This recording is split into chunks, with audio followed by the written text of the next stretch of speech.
Bonsoir tout le monde. Je parle assez fort? Oui. Ok, cool. Alors, aujourd'hui je vais vous parler de comment la VR va pouvoir nous aider à faire des jeux. Je m'appelle Sherif Younis, je suis freelance game developer, je suis aussi prof de plus en plus ces dernières années et prestataire principalement en Belgique de Fishing Cactus. Donc, on va parler rapidement des casques, du mal de la VR, les outils qui vont nous permettre de faire des jeux avec les casques VR. Ensuite, on va prendre notre temps pour décrire comment faire un personnage avec les outils mis à disposition, parler un peu de comment mettre en place un environnement et on finira sur une petite conclusion. Donc, pour les casques, vous connaissez tous ce casque-là? Cardboard. Celui-là? Gear VR. Celui-là? Daydream. Daydream. Daydream. Celui-là? Oculus. Celui-là? Et lequel j'ai oublié? Le Morpheus. Le PlayStation VR. Ouais. Ok. Alors, on va plutôt se concentrer sur le Vive, sur la suite du talk. Mais juste avant, je vais vous parler du mal de la VR. Donc, vous avez tous déjà eu la nausée en testant un casque, j'imagine. Ouais. Vous savez à quoi c'est dû? À main levée? Ouais. En fait, ce qui se passe, c'est que nos yeux vont voir quelque chose. C'est un peu comme le mal des transports. Nos yeux vont voir quelque chose et dans notre oreille interne, on va détecter autre chose. Ça, c'est un héritage qu'on a de l'évolution. Tout simplement le fait que quand on a une dissonance entre notre vue et ce que capte l'oreille interne, c'est ce qui a toujours été, au moins jusqu'à maintenant, les symptômes d'une hallucination. Souvent quand on mange des champignons et que on commence à partir totalement en vrille. Et du coup, ce qui se passe, c'est que le corps humain a une réaction naturelle, c'est de nous faire vomir pour expulser ce qu'on a mangé qui nous provoque ces hallucinations. C'est de là que vient le mal de la VR, et le mal des transports, et le mal de la mer. Qui le savait? Ok. Donc, comment on va utiliser la VR pour faire des jeux? Est-ce que vous connaissez Tilt Brush? Ouais. Je vous passe le trailer? Ouais.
C'est cool, hein? Du coup, pourquoi je vous parle de ça?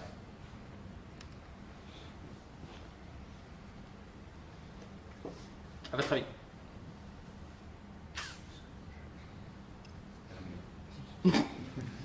Ok. Parce que... C'est une expérience que tu peux pas faire autrement qu'avec de la VR. Ouais, mais pas que. Comment ça va nous aider à faire des jeux?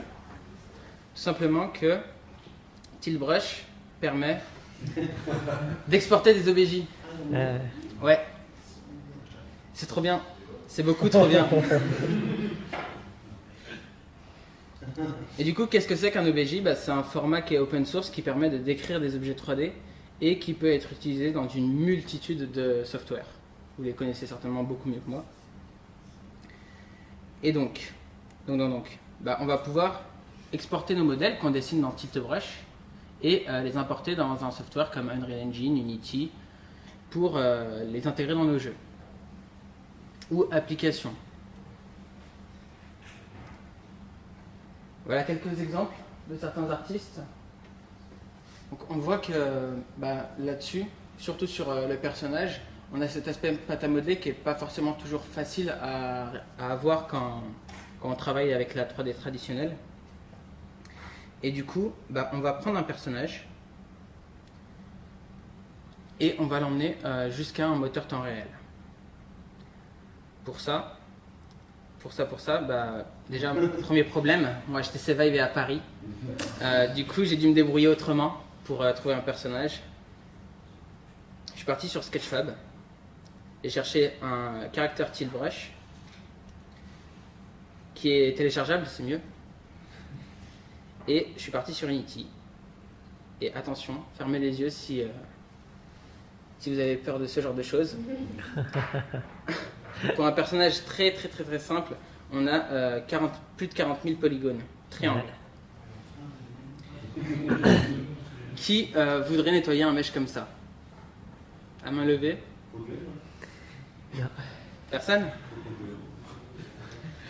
Donc, on va utiliser un outil automatique pour voir si on arrive à obtenir quelque chose de plus utilisable en temps réel. Qui connaît Decimation Master? Non. Ouais. 2, 3, 4 personnes. Donc Decimation Master, c'est un plugin de ZBrush qui permet d'automatiquement réduire la densité du maillage d'un modèle 3D. Et du coup, j'ai réduit de 72% le modèle que j'ai récupéré. Et c'est cool d'avoir un petit personnage, mais il faudrait que ça bouge. Encore une autre astuce, je suis parti sur Mixamo. J'ai utilisé l'autorigueur. Il y a encore une petite vidéo, super courte cette fois. Mixamo, c'est un produit Autodesk qui permet de... C'est une banque d'animation tout simplement. Et ils ont d'autres outils qui permettent de riguer des personnages. Et ça se passe comme ça. On upload notre modèle. On vient placer des tout petits repères. Et on a un modèle générique qui peut être animé avec toute leur bande d'animation. Et il y en a des milliers et des milliers des animes. Du coup, on revient sur la presse. On rigue notre personnage, on choisit quelques animations, on mélange bien, on prie très fort, on revient dans Unity. Et là, je vais vous montrer mon écran. Je croyais que la salle allait être beaucoup plus petite, du coup, il va falloir un peu plisser les yeux. Là, le personnage... Vous pourrez venir voir après, il n'y a pas de souci. Le personnage que j'ai chopé sur Sketchfab, que j'ai animé avec Mixamo, il est maintenant animé. Non, c'est un Mac.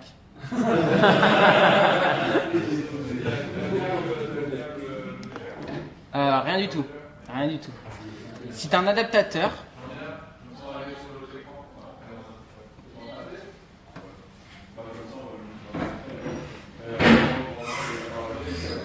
Ouais, je peux continuer et le temps... Je peux continuer.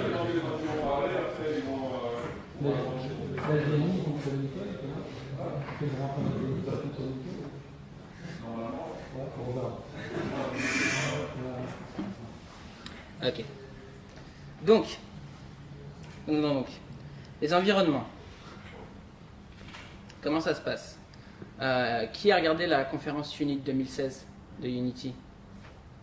Ouais. J'y étais. J'y étais. Ok, alors ils ont annoncé un truc qui est vraiment beaucoup trop stylé qui s'appelle l'Unity VR Editor. C'est un truc qui va nous permettre d'être dans un casque VR et de pouvoir créer nos scènes dans Unity directement immergées dans la simulation. Donc dans les manettes, on a un nouveau bouton Unity qui va nous permettre d'avoir exactement les mêmes onglets, de pouvoir récupérer tous les meshes de notre projet, venir les placer. On aura également du snapping et tous les outils qu'on a habituellement pour créer des environnements. C'est là.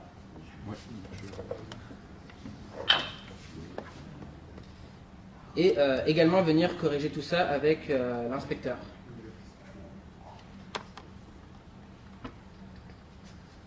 Conclusion. Je ne pensais pas que ça irait aussi vite, mais en gros, dans très peu de temps, on va pouvoir faire des jeux presque quasiment entièrement immergés dans un casque VR. C'est super génial, peut-être un peu moins pour nos yeux, mais je ne serais pas capable de dire si c'est une bonne chose ou non. Peut-être que vous avez une idée, un ressenti là-dessus? Non? C'est cool, c'est super cool. Et peut-être qu'un jour on rentrera dans des studios de jeux vidéo, il y aura des pièces entières de gens dans des casques en train de placer des trucs. Ce sera vraiment beaucoup trop bien. Peut-être qu'un jour on rentrera dans un bureau de travail d'un comptable et qu'il y aura des casques dans tous les sens aussi. Bah ouais.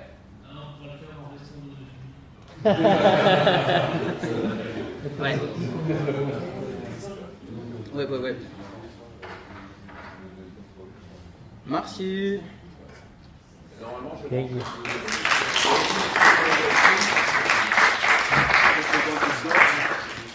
Alors, je dois cliquer là-dessus.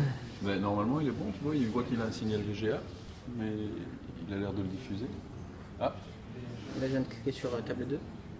Voilà. ah bah, ouais. Voilà le petit personnage. Et donc, si on regarde dans la scène, des 40 000 triangles qu'on avait tout à l'heure, là, je prends mon personnage, je le pose dans la scène. On regarde dans les stats, on est à 11 000 triangles. Oh, quand même. Ce qui est quand même totalement abusé pour un personnage aussi simple.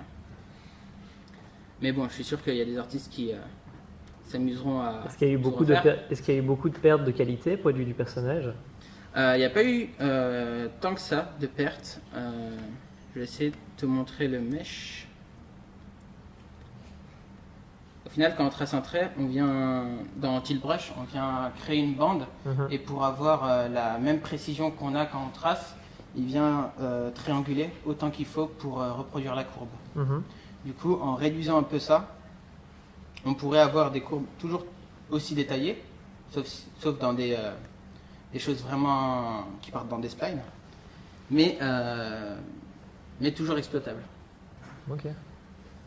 Après, il y a autre chose, il y a le backface culling. Je vais repasser en shaded. Ce qui se passe en fait, c'est que dans notre personnage, il est là. De base, quand on est en standard, on a ce petit souci où quand on tourne autour, et en fait, il y a des faces qui disparaissent. Ça, c'est le backface culling. Du coup, on peut soit passer par un shader spécial qui va afficher les faces dans les deux sens, soit le truc que j'ai fait pour la présentation, prendre le shader des sprites pour qu'on ait les deux faces tout le temps affichées. Voilà. Cool. Et normalement, tout fonctionne super bien. Merci. Est-ce que vous avez des questions, des remarques? Ou peut-être qu'on va attendre après pour qu'on fasse une session de questions communes? On peut faire ça. Ouais. Déjà là, vous avez des questions qui... Non? Vous Est-ce avez que tout tu as pu compris? un peu explorer ce domaine-là? Et combien de temps tu as pu passer dessus? Est-ce que tu as essayé de faire des maps ou des trucs un peu plus complexes? J'ai pas essayé avec des maps, mais à partir du moment où c'est un objet qu'on peut exporter, il suffira juste de le retopologiser un peu et ce sera exploitable. En fait, c'est un OBJ, un modèle 3D, on peut l'importer dans tous les softs. Chouette.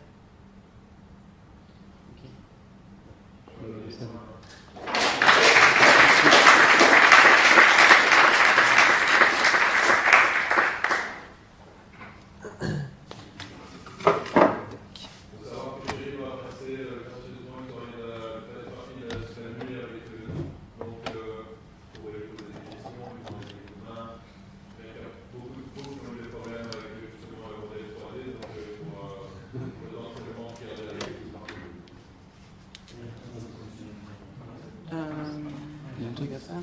Non? Tu l'as. Ok. On va regarder si on peut le dupliquer.